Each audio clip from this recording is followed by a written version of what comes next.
Good morning students. आज हम हमारा चैप्टर नंबर 4 शुरू कर रहे हैं जिसका नाम है कल्प तरु है।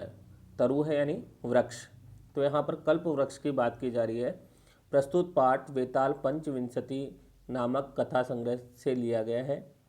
एक ग्रंथ है जिसका नाम है वेताल पंचविंशति, जिसमें कहानियाँ लिखी गई हैं, उससे इस पाठ को लिया गया है, जिसमें मनोरंजन एवं आश्चर्यजनक घटनाओं के माध्यम से जीवन मूल्यों का निरूपण किया गया है। इसमें या तो मनोरंजन वाली कहानियां हैं इस ग्रंथ में, या फिर आश्चर्यचकित करने वाली कुछ घटनाओं को यहाँ पर बताया गया है। इस कथा में जीवित वाहन अपने पूर्वजों के काल से गृह उद्यान में आरोपित अपने घर के बगीचे में जो कल्प वृक्ष लगा हुआ है उससे सांसारिक द्रव्यों को न मांग करके, यानी कि भौतिक सुख सुविधाओं को न मांग करके, बल्कि वो क्या मांगता है, संसार के प्राणियों के दुखों को दूर करने का वरदान मांगता है कि किस प्रकार से परोपकार किया जा सकता है, किस प्रकार से संसार के प्राणियों का दुख दूर किया जा सकता है, वो कल्प वृक्ष से वरदान के रूप में मांगता है। क्योंकि उस जीवित वाहन जो राजा था उसका मानना था कि धन तो पानी की लहर के समान चंचल है, अर्थात पानी की लहर कभी इधर बहती है कभी उधर बहती है, जिधर हवा का रुख होता है उधर ही वो बहने लग जाती है। तो धन भी ऐसा ही है, कभी किसके पास है और कभी किसके पास है, इसलिए वो स्थायी नहीं है। लेकिन परोपकार ही इस संसार का सर्वोत्कृष्ट तथा चिरस्थायी तत्व है। परोपकार जो है, दूसरों का उपकार करना, उससे बढ़िया कोई उत्कृष्ट इस संसार में कोई है नहीं, उससे कोई चिरस्थायी लंबे समय तक चलने वाला स्थायित्व कोई तत्व ऐसा है नहीं। इसलिए जीवित वाहन ने उस कल्प वृक्ष से जो है धन को न मांग करके किसको मांगा है, परोपकार को मांगा है। तो आइए अब हम इस पाठ को शुरुआत करते हैं। देखिए पहली पंक्ति, एक एक शब्द पे ध्यान देना। अस्ति हिमवान नाम सर्वरत्न भूमि नगेंद्र। नगेंद्र है, अस्ति यानी है, हिमवान यानी हिमालय। हिमवान किसको कहा गया, हिमालय को कहा गया। नाम यानी नामक, सर्वरत्न भूमि यानी समस्त रत्नों का उत्पत्ति स्थान, और नगेंद्र यानी पर्वतराज यानी पर्वतों का राजा।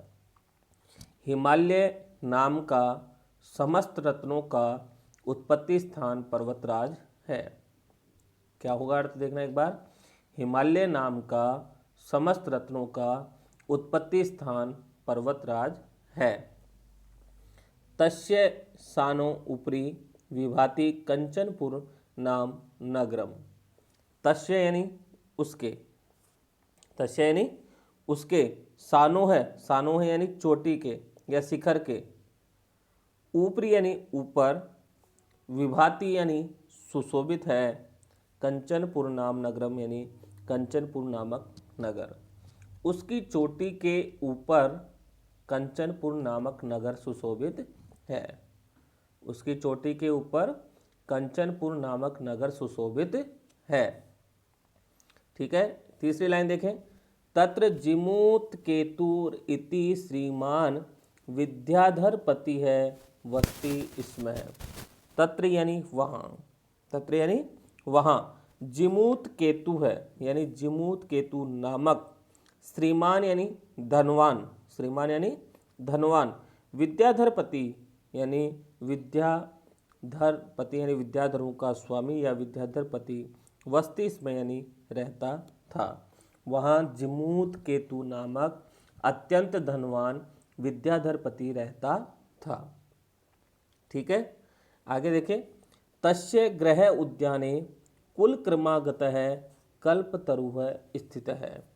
तस्य यानी उसके, तस्य यानी उसके, गृहो उद्याने यानी घर के बगीचे में, घर के बगीचे में, घर के उद्यान में, कुल क्रमागतः यानी कुल परंपरा से प्राप्त, कुल क्रमागतः यानी कुल परंपरा से प्राप्त, कल्प तरुः यानी कल्प वृक्ष, तरु यानी वृक्ष, कल्प वृक्ष स्थित है यानी स्थित था। उसके घर के बगीचे में कुल परंपरा से प्राप्त कल्प वृक्ष स्थित था। किसके, जिमूत केतु के। आगे देखिए। स राजा जिमूत केतु है, तम कल्प तरुम आराध्य तत्प्रासादात् च बोधिसत्वांश संभवम जिमुत वाहनम नाम पुत्रम प्राप्नोत। स यानी वह,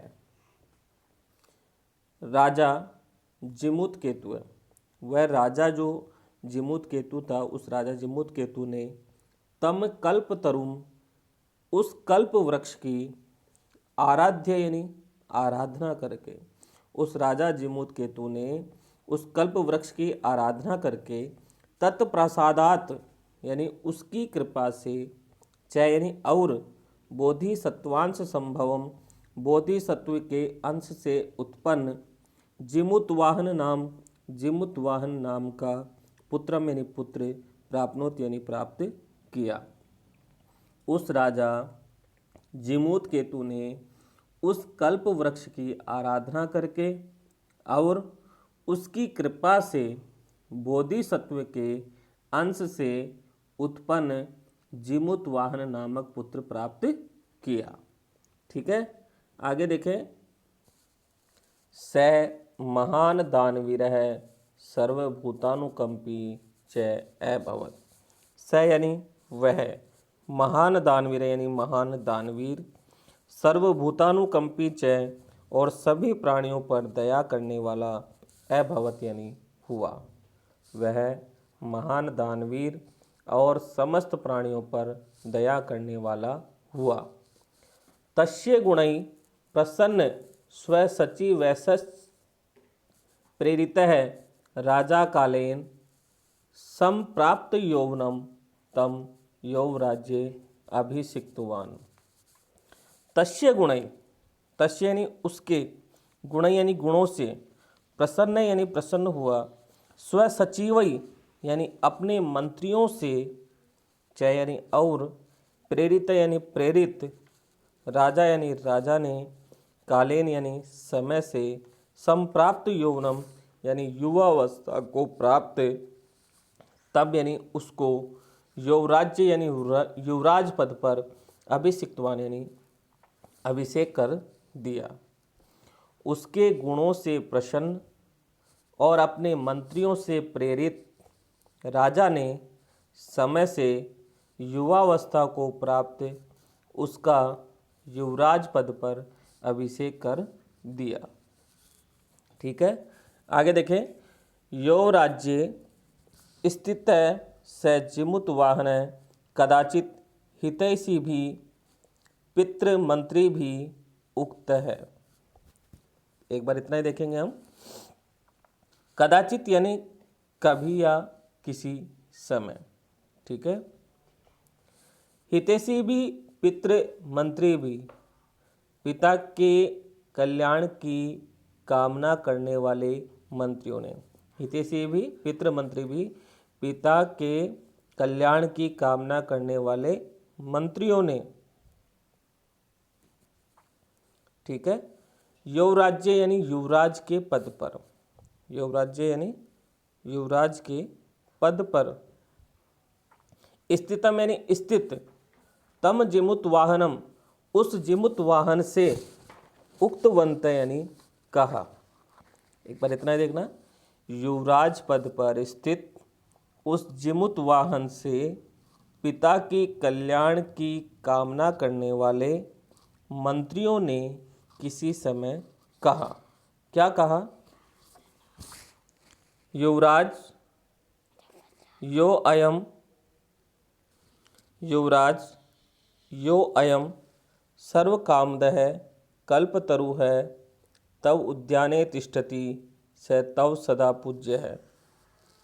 युवराज है यानी हे युवराज, यो अयम जो यह, सर्व कामदः यानी समस्त कामनाओं को प्रदान करने वाला, कल्पतरु यानी कल्प वृक्ष, तव उद्याने यानी आपके बगीचे में, तिष्ठति यानी है, स वह, तव आपके द्वारा, सदा पूज्य यानी हमेशा पूजनीय है। कि हे युवराज, जो यह समस्त कामनाओं को प्रदान करने वाला कल्प वृक्ष जो आपके बगीचे में है, वह आपके द्वारा हमेशा पूजनीय है। आगे देखें। अस्मिन अनुकूले स्थिते सक्रो अपि न अस्मान बाधितुम शक्नुयात् इति।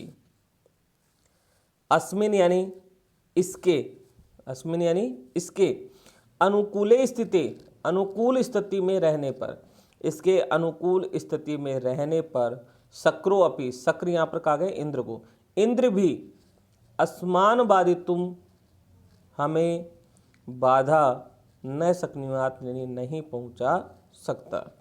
अर्थात इसके अनुकूल स्थिति में रहने पर इंद्र भी हमें बाधा नहीं पहुंचा सकता है।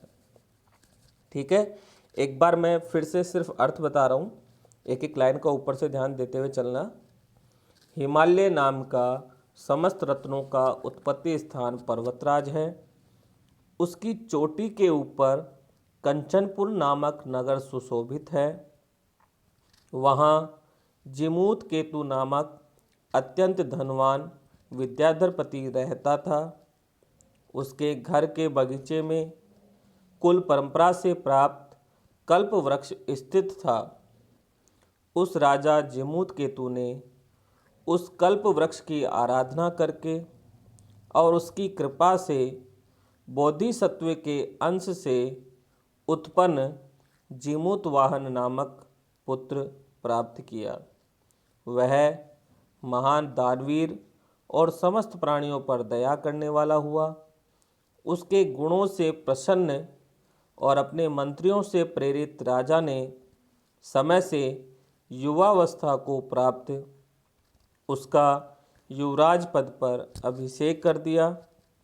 युवराज पद पर स्थित उस जिमूत वाहन से पिता के कल्याण की कामना करने वाले मंत्रियों ने किसी समय कहा, हे युवराज, जो यह समस्त कामनाओं को प्रदान करने वाला कल्प वृक्ष आपके बगीचे में है, वह आपके द्वारा हमेशा पूजनीय है। इसके अनुकूल स्थिति में रहने पर इंद्र भी हमें बाधा नहीं पहुंचा सकता। ठीक है, तो स्टूडेंट्स आज हम इतना ही पढ़ेंगे। इसके एक एक शब्द पे ध्यान देना, थोड़े से शब्दार्थ कठिन है, इसलिए एक एक शब्द को ध्यान देते हुए समझना। ठीक है, थैंक यू।